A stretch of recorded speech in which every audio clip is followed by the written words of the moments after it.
Awards follow late, recognition arrives slowly. But the work had already won.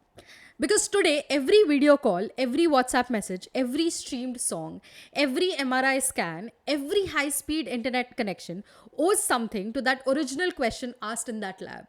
What if light could be guided?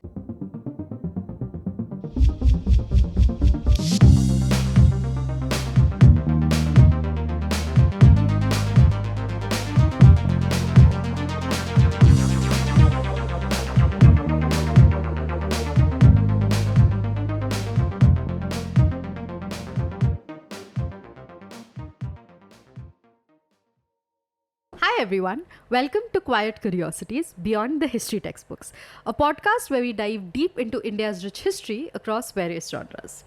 My name is Soumya Srivastava. I'm your host for this podcast.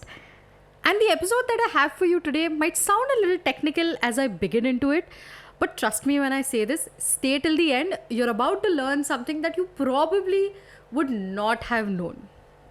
Alright, let's get into it. So, most revolutions don't arrive with noise, they arrive quietly. In pulses, in light, as you'd say.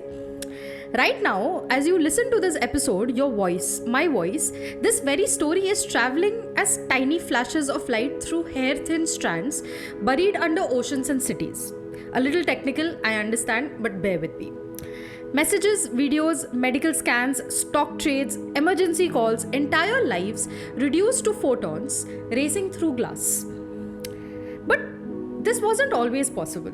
In the early 1950s, the world believed light could not be controlled, not bent, not guided, and certainly not sent across long distance without chaos. Light scattered, it escaped, it faded. And yet, somewhere between post partition India and a cold lab in London, a young man decided that the problem wasn't light. It was how we were trying to hold it. This story does not begin in the Silicon Valley. It does not even begin in a multinational lab. It begins in a new independent country still stitching itself back together. A boy grows up in Punjab, surrounded by uncertainty but also possibility. His family moves during partition, loss is understood early, stability is not guaranteed.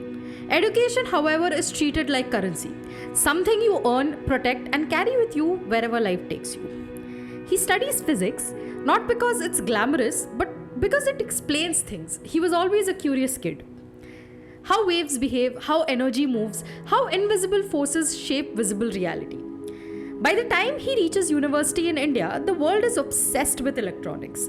Wires, copper, metal, signals flowing as electrical pulses. Light, on the other hand, is still considered unreliable. Beautiful, yes.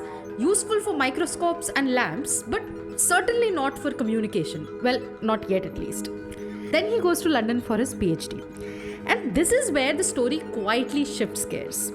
In a lab at Imperial College London, he begins experimenting with bundles of glass fibers. Thin strands, fragile, messy.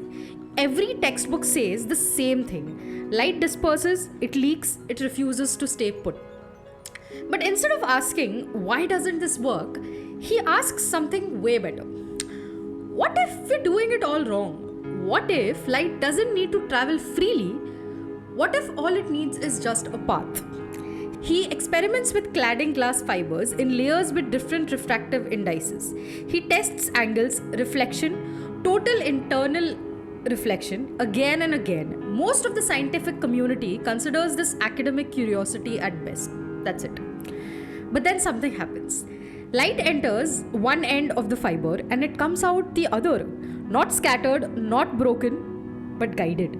For the first time, light behaves like a disciplined messenger. This moment does not make headlines though. There is no applause, just data. In 1954, he publishes a paper showing that light can be transmitted through curved glass fibers with minimal loss.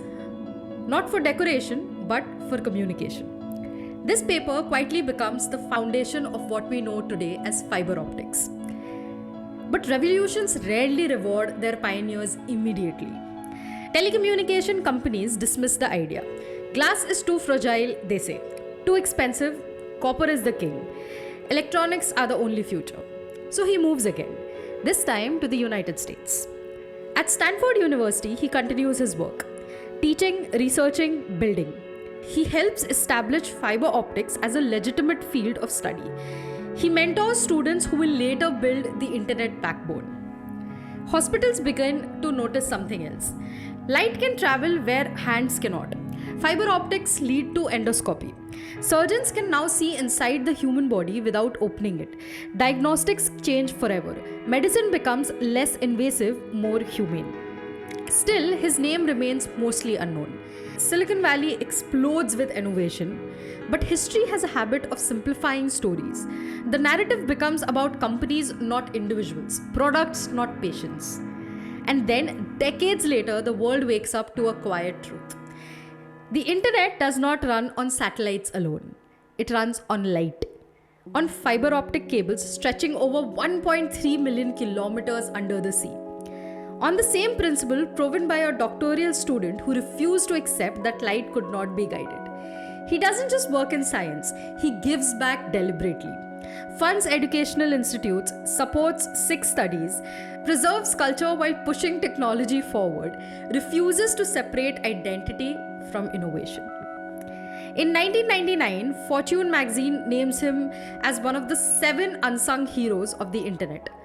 Not founders, heroes. Awards follow late, recognition arrives slowly. But the work had already won. Because today, every video call, every WhatsApp message, every streamed song, every MRI scan, every high-speed internet connection owes something to that original question asked in that lab. What if light could be guided? The man who asked it was not trying to become famous. He was trying to make sense of physics. His name is Narinder Singh Kapany, often called as the father of fiber optics, an Indian physicist who didn't just put India on global scientific map. He changed how the world communicates, not loudly, not dramatically, but permanently. And maybe that's the most powerful kind of legacy. Well, that's it from me for this episode. For more such history tidbits, follow us here on Quiet Curiosities, and I'll see you at the next one.